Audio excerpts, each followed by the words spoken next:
Voilà, bonjour, salutations à tous. Salutations à tous les patriotes, tous les vrais patriotes congolais. Moi, c'est votre frère, Ken Kelimbuta Mesebio. C'est un honneur pour moi, encore une fois de plus, de vous retrouver au travers de cette vidéo. Merci à tous ceux qui nous accompagnent. Merci également à tous ceux qui nous suivent. Merci à tous ceux qui nous donnent des conseils, ceux qui nous donnent des points de vue, ceux qui font un petit commentaire sur nos vidéos.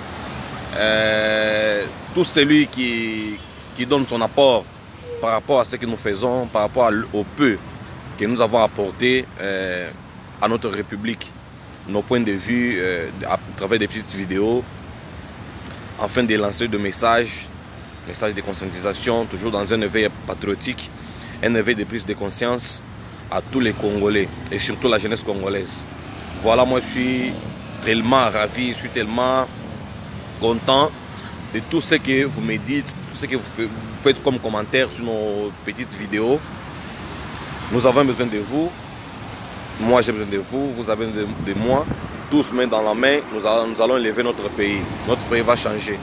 Les Congos nous appartiennent tous. Les Congos, c'est un patrimoine pour nous les Congolais. Les Congos appartiennent aux Congolais. Personne n'aimera pas les Congolais plus que nous. Personne n'aimera pas les Congolais. Personne ne voudra pas faire du bien au Congo plus que nous-mêmes les Congolais. Nous devons aimer ces pays. Aimons le pays. Aimons en tout cas le pays. Le pays nous appartient tous. Voilà, c'est encore un plaisir aujourd'hui de vous retrouver au travers de cette vidéo afin que nous puissions un peu réfléchir. Une réflexion simple, pure et simple par rapport à ce qui se passe dans notre pays. Je crois, chers Congolais et surtout la jeunesse congolaise, aujourd'hui je veux beaucoup m'adresser à la jeunesse congolaise. Notre pays ne va pas bien, voulais-je dire. Notre pays va mal. Notre pays va mal dans le sens que nous, la jeunesse congolaise, nous nous sommes laissés faire. Nous nous sommes laissés faire par les actes posés à nos politiciens. Nos politiciens nous ont manipulés d'une manière ou d'une autre. Je crois que tout le monde sait l'histoire de notre pays, là où nous sommes arrivés aujourd'hui, d'où nous venons, où est-ce que nous en sommes et où est-ce que nous allons. Je crois que ce sont des petites questions qu'on peut se poser aujourd'hui avant de poser tout autre acte. Ce sont là les petites questions d'où nous venons, où nous sommes et où allons-nous. Voilà, chers Congolais, moi comme votre frère, un patriote comme vous, un jeune Congolais comme vous, j'aimerais nous apporter cette réflexion afin que nous puissions un peu réfléchir un peu très loin. Nous puissions amener notre réflexion un peu au-delà de ce que nous pensons. Nous avons connu beaucoup de choses, nous avons connu des situations très difficiles dans notre pays. Nos dirigeants que nous avons toutefois voté, toutefois porté notre choix, afin qu'ils puissent nous représenter au sein des institutions de notre pays. Et ces politiciens ou ces dirigeants, toutefois, ils nous déçoivent. Ils nous ont toujours déçus. De manière que, lorsqu'ils ont une fois aux affaires, ils nous tournent le dos. Lorsqu'une fois arrivés aux affaires, ils nous oublient. Aussi longtemps que nous avons été manipulés, nous avons été utilisés, afin que ces derniers arrivent là où ils sont aujourd'hui. Depuis une décennie, nous avons connu les mêmes choses. Ces politiciens ou ces dirigeants, nos mauvais dirigeants, à un moment donné, nous avons compris qu'ils sont des aventuriers. Nous avons compris que ces gens nous utilisent pour leurs intérêts. Ces gens nous utilisent pour les intérêts de leur famille, au profit de leur famille, au profit de leurs femmes, leurs enfants. Ce sont eux qui bénéficient. Et nous, Congolais,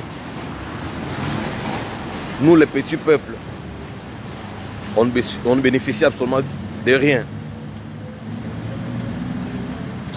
Et voilà là où nous sommes arrivés aujourd'hui.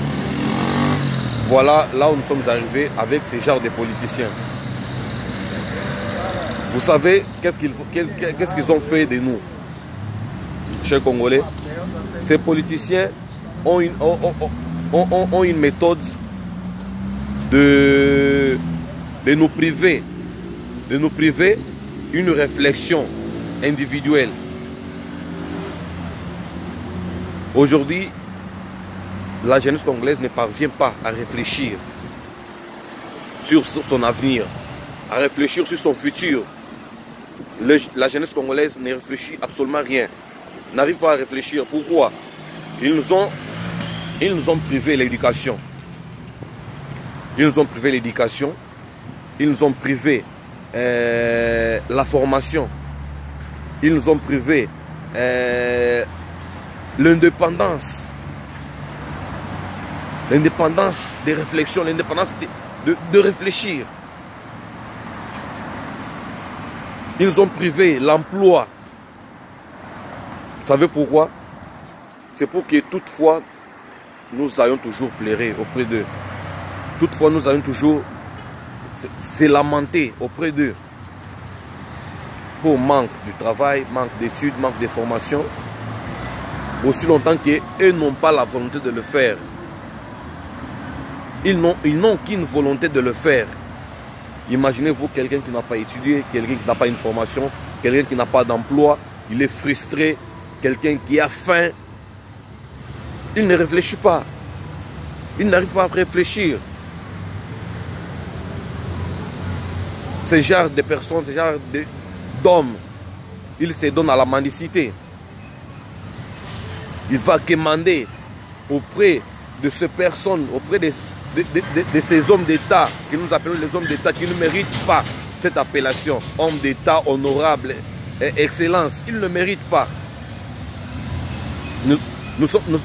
Ces genres d'hommes sont appelés à le quémander auprès d'eux. C'est parce qu'ils nous ont privé la formation, l'étude, l'emploi. Quelqu'un qui a faim ne réfléchit pas. Il réfléchit tout petit peu.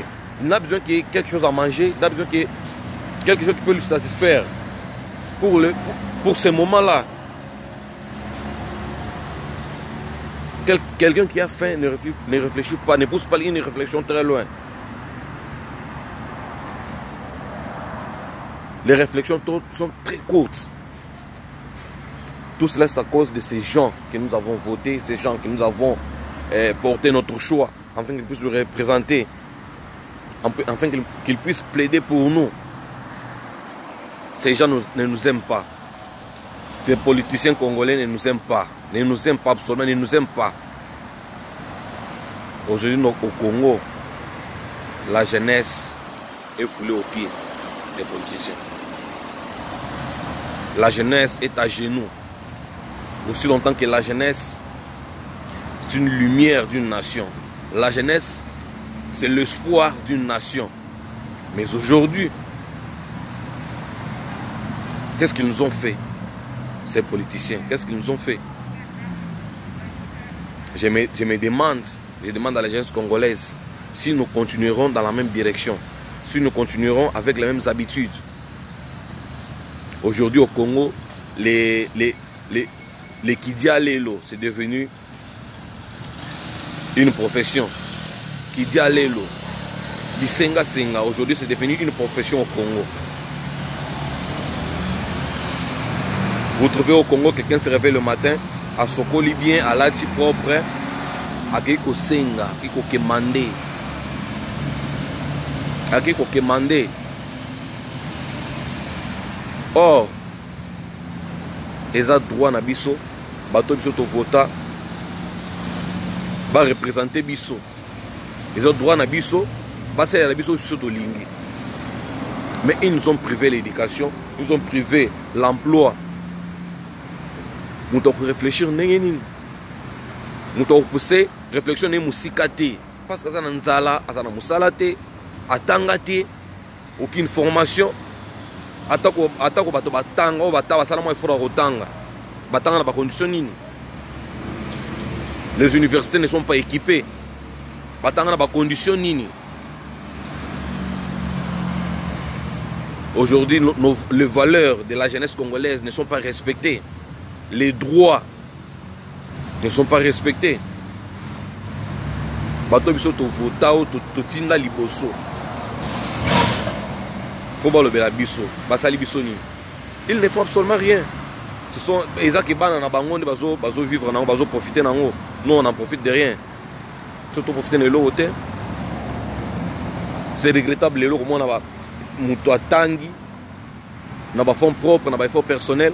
À comme un niveau un gradué, un licencié, un diplômé, mais tu trouves ces gens de personnes, baza ba receveur, ba tu bongo, baza ba bon ça ba téléphone, sont des répartiteurs des radios, baza ba na banzela ba kwado. À un moment donné, au vendre au talibo mais pays au ezokende wapi. Na éviter jeunesse congolaise, nous allons continuer dans la même direction. Nous continuerons toujours à applaudir ce genre de personnes. Ce que je me demande, est-ce que nous continuons toujours à acclamer ce genre de personnes, les gens qui nous volent, les gens qui nous ont terrorisés intellectuellement? Ça c'est un génocide intellectuel. C'est un genre de génocide. Au moment où des licenciés, parce qu'on a passé dans un restaurant, des licenciés, parce qu'on a ménage. Même moment donné, je me demande, ces dirigeants congolais, ces politiciens congolais, ils nous ont totalement déçus. Ils nous ont totalement déçus. Là, j'en appelle à la conscience de la jeunesse congolaise. Chers Congolais, chers jeunes Congolais, ngai loko la ndeko na bino, jeune loko la bino, Congolais loko la bino. Bosenga na ngai eza to continuer la direction de sauté. Ko betela ba politicien maboko, ko acclamer bango prêtre, leader. Ko ba pesa bisoka ba miettes. $10, $20. Ils sont suffisants.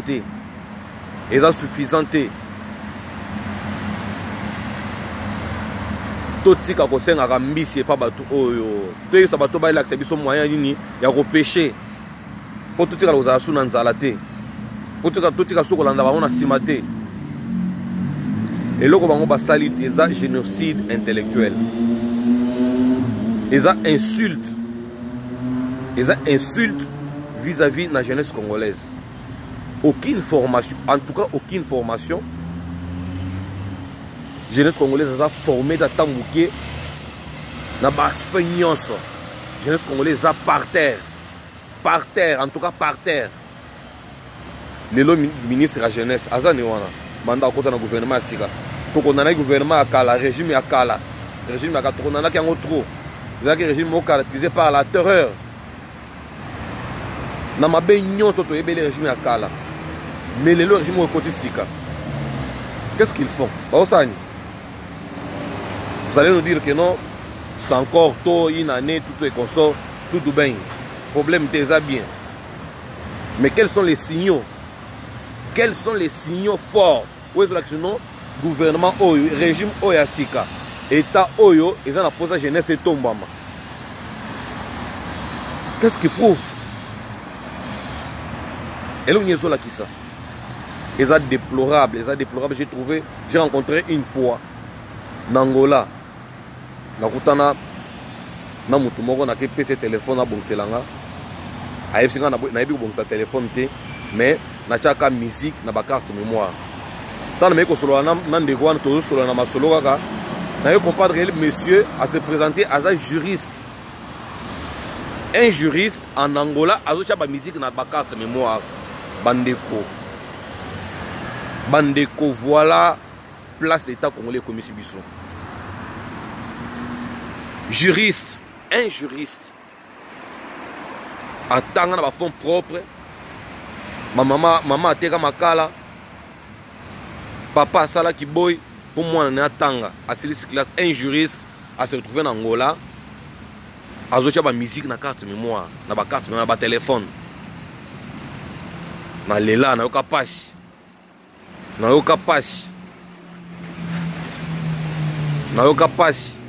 Voilà ici ka ba politicien na biso. Voilà ici ka ba dirigeant ba komisi biso. Les locaux ba docteur sans emploi. Alors que c'est un service dans ba centre de santé. A commis docteur de nuit. Pour qu'il n'a autorité ba tubutu. Les locaux ba copier ça dans ba hôpitaux. Nous avons déjà zobé là, mais tu vas terroriser les sous-souillés dans l'hôpital. Les personnels de santé ne sont pas pris en charge. Ils ne sont pas pris en charge. Jeunesse congolaise, tous ont conscience. Je crois qu'il est temps, tous ont conscience, tous ont relève, tous ont dans la même direction. Ces politiciens ne nous aiment pas. Ces dirigeants congolais ne nous aiment pas. Balingi bisoté. Balingi bisoté évolué. Balingi baboma toute une génération. Balingi baboma toute une génération. Pour les lots, c'est que jeunesse c'est ça formé, jeunesse c'est ça éduqué. Donc aucune compétence. Lobimbo la biso osalandeni. Pour jeunesse des futurs et amboka, jeunesse des espoir il y a nation. Ce que jeunesse c'est ça na capacité il y a se défendre. Ce que jeunesse c'est ça na compétence il y a se défendre. Ce que jeunesse est ça formé. Mboka na biso osalandeni dans le futur. Je crois qu'il est temps, jeunesse congolaise, tout élément. Tout élément comme un seul homme. Tout élément comme un seul homme. Tout le non à la manipulation. La jeunesse, jusqu'à quand vous allez manipuler? Jusqu'à quand nous serons toujours manipulés par ces politiciens, par ces dirigeants congolais, au profit de leur famille, au profit de leurs propres intérêts? Vous allez manipuler jusqu'à quand? Et ça déplorable les lots. Comment on Congolais a télémi à Gangi. Kangela biso Kabila Kangela biso Kabila. Bazo yemba autre voix Kangela biso Kabila mais il y a une vidéo qui circule dans les réseaux sociaux. Kabila bimina na batunaye, asa la batapage nae. Ce sont des Congolais baza simanaye, bazo gang, bazo les raïs. Mais nous sommes quel peuple? Tous un peuple à nengenini. Jusqu'à quand jeunesse congolaise de continuer avec culte de personnalité? Jusqu'à quand? Tiwapi, tu continues boyer. Il y a quoi adorer Batou, quoi adorer ba député, quoi adorer ba président, quoi adorer ba politicien, tout ça adorer ba trop. Culte de personnalité, jusqu'à quand? Tokenango tiwapi. Bazokanga raïs. Kaka muto aboma bino. Kaka muto a viola ba maman bino na est. Kaka muto a pimela bino formation. Kaka muto a privé bino éducation à malamu, santé à malamu, social les athées. Kaka la même personne wana bozo ganga bozo belele na nzela raïs poisonga ce soit ko sala bino nini si pendant 18 ans a sala bino elote so ka zonga za po sala nini ce soit ya bossa na ko sala. Si pendant 18 ans il n'a rien fait, tant bozo benga raïs poisonga yo sala sunini.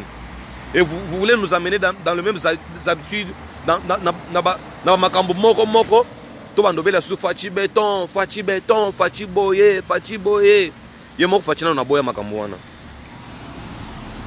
Fachi ye moko boya rango. Alingi bato ba adorer été. Alingi bato ba kumisa été. Nous devons soutenir les belles actions. Nous devons applaudir les belles actions, pas les individus. Notre combat ne doit pas être basé sur les individus. Nous devons nous battre pour les valeurs. Battons-nous pour les valeurs. Et combattons les anti-valeurs, les médiocres. La médiocrité. Où ils ont caractérisé le lombo canabiso. Nulle part au route à bien en congolais. Nulle part. Les lots congolais ont chosifié. Congolais a chosifié. Congolais a son valeur. Pour nini médiocrité tout ça nango. Mendicité tout ça nango. Kidjalelo. Quoi adorer Batou. Prêtre, leader, excellence. Boy na boy. Batou to zobenga ba excellence, ce sont eux qui nous volent. Ma on est bazo de tourner. So place à qui excellence en ezawapi. Place à qui honorable ezawapi. Batou ne faut changer bango ba combo. Ceux qui bateau bazo yiba biso, les voleurs en cravate, to benga ba excellence. c'est que les petits voleurs de poules, les petits voleurs de chèvres, dans les quartiers, on peut passer avec excellence. On peut passer avec excellence.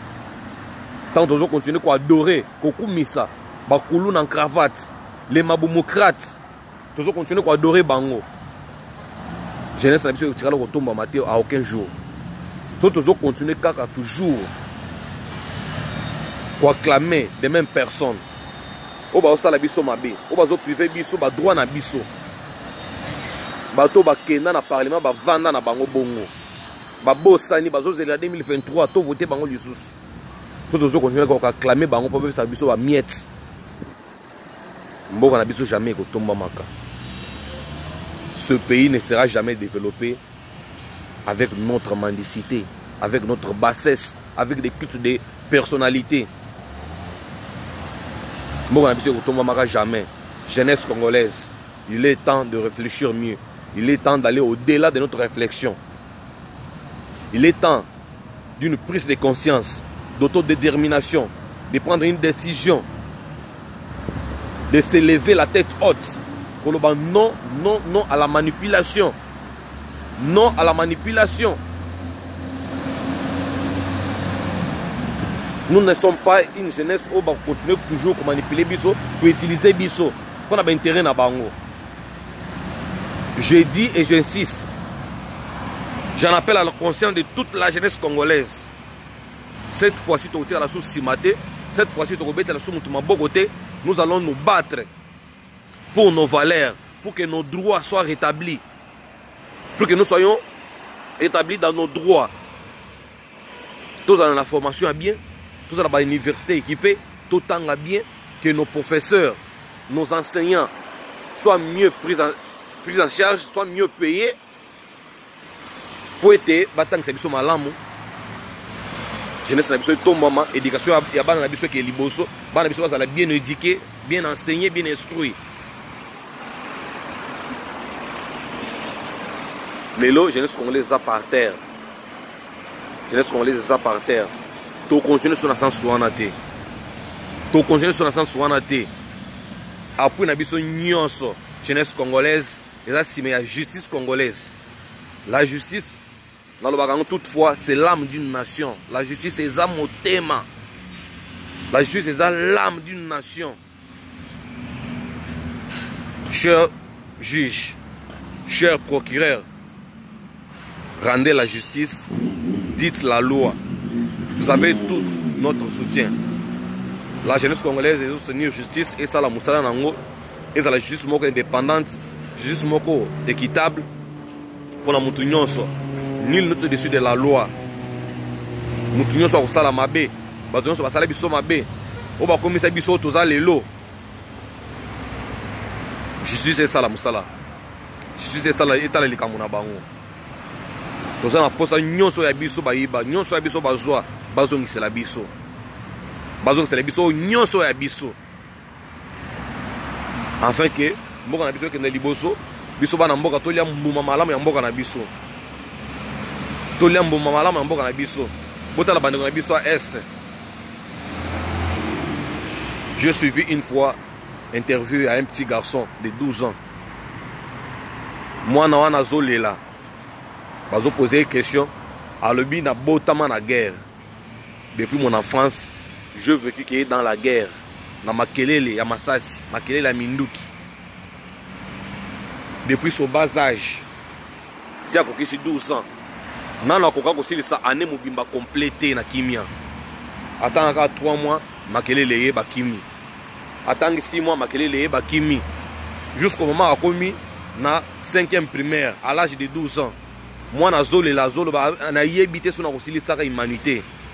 Mais je sais qu'un jour na okufa. Na ba condition un jour na okufa. Mais nzamba batelanga na sata humanité. Na sale la mboka nanga. Moi na zole, moi muki azole la. Moi déjà za na connaissance que non un jour na okufa pour parcours na nyonso. Nyake de Masasi, de Kolela, de Kokima. Congolais to continuer boiti jusqu'à quand? Bande monanga est la jeunesse congolaise de l'Est. Bazolela. Babi libéré Vital Kamerhe, bon libéré Vital Kamerhe soit aux innocents, aux libérés. Mais ceux qui aza inculpé na makambo nyonso bazwa akizeye bandeko eza tant tozwa conscience moto ayibi biso moto ayibi azwi mbongo na biso bakanga ye azokisa mbongo ya leta azokisa mbongo ya leta justice esala mosala so azala condamné azala condamné asubir peine na ye asubir peine na ye c'est parce que bango babomi deya biso babomi biso intellectuellement babomi biso moralement les Congolais sont désespérés. Les jeunesse congolaise sont désespérés. Il y a des Congolais qui disent que non, c'est pourquoi désespoir. Les politiciens vont planter dans le biso désespoir. Voilà les Congolais a commis place où a commis les lots. Mboko ne ko bongate. Mboko ne zapona bango. Ah, mboko ne komaka pona bango. Donc mboko est commis prise en otage par un groupe d'individus, par des politiciens au bazo songer ka na bien na bango. Mais ce sont des mêmes personnes au bazala na temps élection to voter bango lisusu. Donc to pesi bango mandat pour ba nyoko la biso. Donc mutu mena ya sengi bino, votez moi. Portez votre choix sur moi. Biso to zui, les gens là zui arme pesi mutu zo bomangai. La même personne tant akoma na pouvoir, tant zo comme aux affaires a banni terroriser biso. Soko bimu manifester abimisi mundu ki abomio.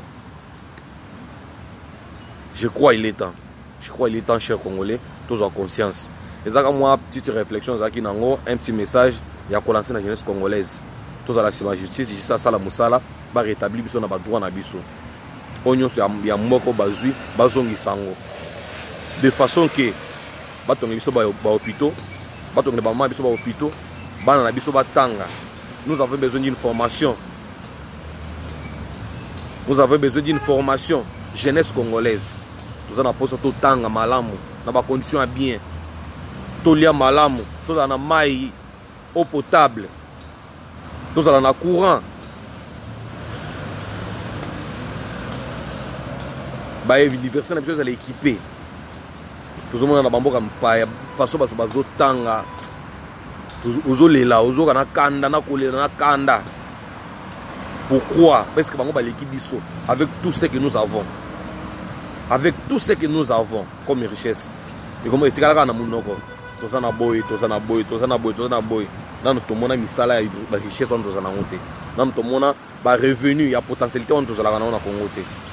Je crois il est temps tous en conscience. Tout le non à la manipulation. Donc tu jamais sous cause à la manipuler. Jeunesse congolaise, il est temps. Je crois que les petites réflexions qui n'ont pas message pour lancer.